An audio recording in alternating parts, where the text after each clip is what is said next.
The Boston Celtics are my favorites to win this year's NBA championship, behind Jayson Tatum and Kristaps Porzingis, one of the best duos in the league. That's not even including Jaylen Brown, and this might not come as much of a shock to you if you watch the channel much, but I love this team's lineup. I love their starting five and their versatility with what they can do with KP at the 5 and what they can do with their 2 guards, and then of course Tatum and Brown on the wings. I love the bench unit that they've got.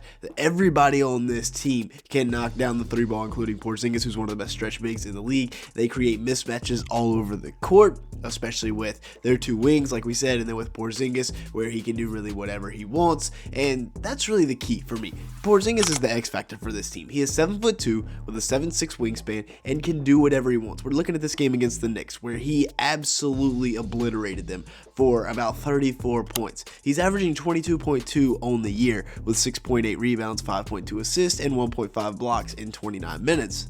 And unlike last year, he should be coming into the playoffs with a clean bill of health after missing the first half of the season and then, playing here and there in the second half. Tatum and Porzingis is such a deadly pick and roll as he's shooting 49% from the field and 42% from 3. So the pick and pop is lethal as well. He's averaging 2 blocks per 36 minutes to go with 24.4 points, 8.6 rebounds, and 2.4 assists a night. He's one of the most underrated bigs in the league because he's an absolute sniper. You have to have a hand up, and at 7'2", you have to do a lot to get the hand up to actually distract him and effectively defend him. Now, I'm not sure if Josh Hart is the best guy to have guarding Porzingis. Whatever Tibbs was doing here, I'm not too sure about it, but OG fights over this screen. Josh Hart goes with Tatum for a split second, and at that point, you're already beat, right? You can't recover from that point, especially when you've got a 6'4" guard trying to stop him. And then what is this? He is just standing there, toe tapping it on the 3-point line, and finally knocks it down. I don't know what kind of coverage that was, what defense, bold strategy here. We're going to leave one of their best shooters wide open on the 3-point line, and then once again, drive and kick. This drive and kick offense generated by Jayson Tatum and Jaylen Brown, or off the pick and pop. That's how Porzingis makes a lot of money. Really nice little decision here by Jayson Tatum. He's supposed to go off this flare screen again. Instead, he cuts back door. Well, I guess it's kind of front door. Never really heard anybody cut front door, but here it is right here, cutting right to the rim. And Derek White finds Porzingis because Karl Anthony Towns is a split second too late. And then what? Bro, watch Towns' reaction on this. He shoots from the K on the Knicks logo, and Carl's like, what? How am I supposed to guard that?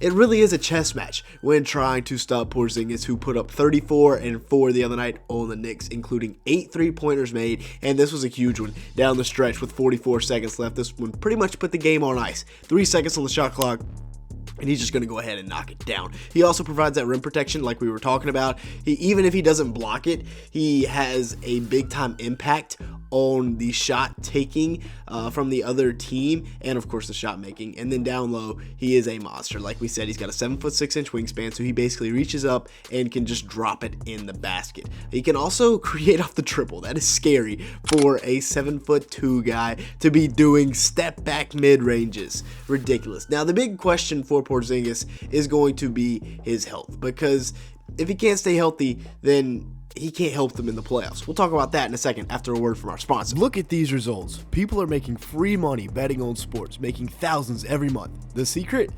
They're using OddsJam. OddsJam isn't just another betting app. It's turning the entire system in your favor. Here's how. OddsJam uses a strategy called arbitrage, finding odds differences across sportsbooks. You bet both sides, and no matter the outcome, you will profit. Here's an example. If you put $500 on Boise State to win on FanDuel and $335 on their opponent San Francisco on DraftKings, you're guaranteed to make $50, win or lose. It's that simple. With the OddsJam mobile app, you'll get real-time alerts on these opportunities every day. People are making thousands monthly, and to get started, use code BYB for 35% off and a 7-day free trial. I guarantee you'll profit during the trial, and if you don't, cancel with 1 click, no questions asked. Don't leave money on the table. Go to oddsjam.com, use code BYB, and start making money the smart way.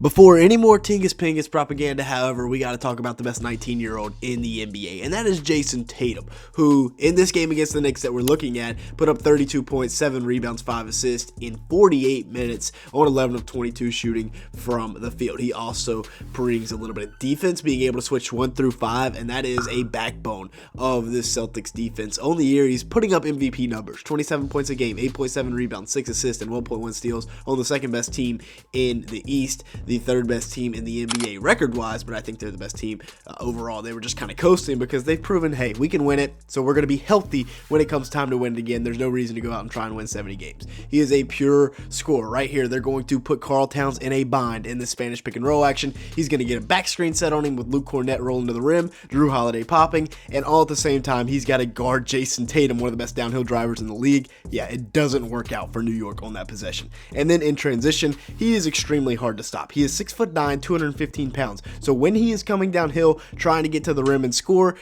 good luck. Once again, they're putting the opposing center in a bind. This time it is Mitchell Robinson, and this is what the Celtics love to do, create mismatches. We're going to use Cornett to get OG off of Tatum, right into the drop coverage of Mitchell Robinson. He's going to pull up right on top of him. It's impossible to stop with a big that isn't an all-NBA defender, right? This time it's Cat once again, and they're just bullying him. Porzingis is going to set the screen, get into this drop coverage, and he's going to 1-2 right into this pull-up 3 and knock it down. Same thing right here, except this time coming off the screen at the end of the game, shows off the clutch factor and knocks it down over OG at the buzzer. And this team isn't like other teams like the Bucks, which we saw today against the Pacers did not look good, or like the Nuggets where you can take away Jokic and still win the game.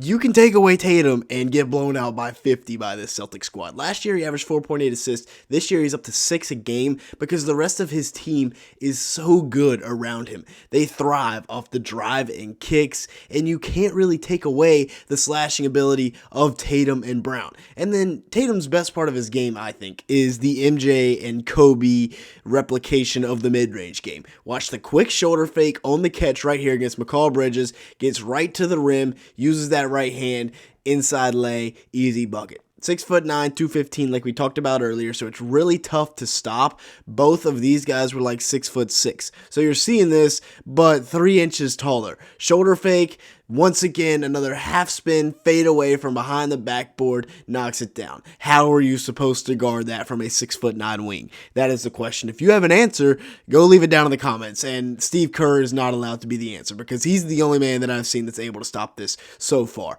Half spin once again. This time he does a full spin back to his right shoulder, gets it into McCall Bridges, and gets the jumper to go from the mid-range. He gets a little bit of that Dirk fadeaway action with the one-legged footer here, and it's tough to stop. Kicks that foot out, and it's extremely tough to defend. If you've made it this far into the video, we're almost 8 minutes in. Make sure to hit that like button and that subscribe button. Obviously, you like something. Also, go check out our betting channel as well. We're winning some bets over there. It's been pretty good so far. Now let's talk about Jaylen Brown, who really wanted that All-NBA stuff, but he came up a few games short because he decided to rest his body. He's got the bone bruise on the knee, which can't really get any worse. It's going to have to get better before it gets worse, they are saying. But 6 points, 5 rebounds, 3 turnovers in this Knicks game that we were highlighting because he couldn't really cut. He was having a hard time moving around. 22.2 points per game, 5.8 rebounds, and 4.5 assists on the year for Brown. So getting him healthy is a huge factor, especially for a guy that shot 46% from the field and was the Finals MVP last year. But he's going to have close to 2 weeks of rest between the last game that he played and then the first game of the playoffs tomorrow. So I think he'll be fine. But once again, I love this Celtics team. I love their entire starting lineup. Look for Drew Holiday in particular to turn it on here in the playoffs. And with that being said, that's going to be it for today's video. Thanks so much for watching. Make sure to hit the like button. Leave me a comment down below and hit that subscribe button if you did enjoy at any point. We're looking for 300 likes on today's video. And with that being said, thank you so much for watching.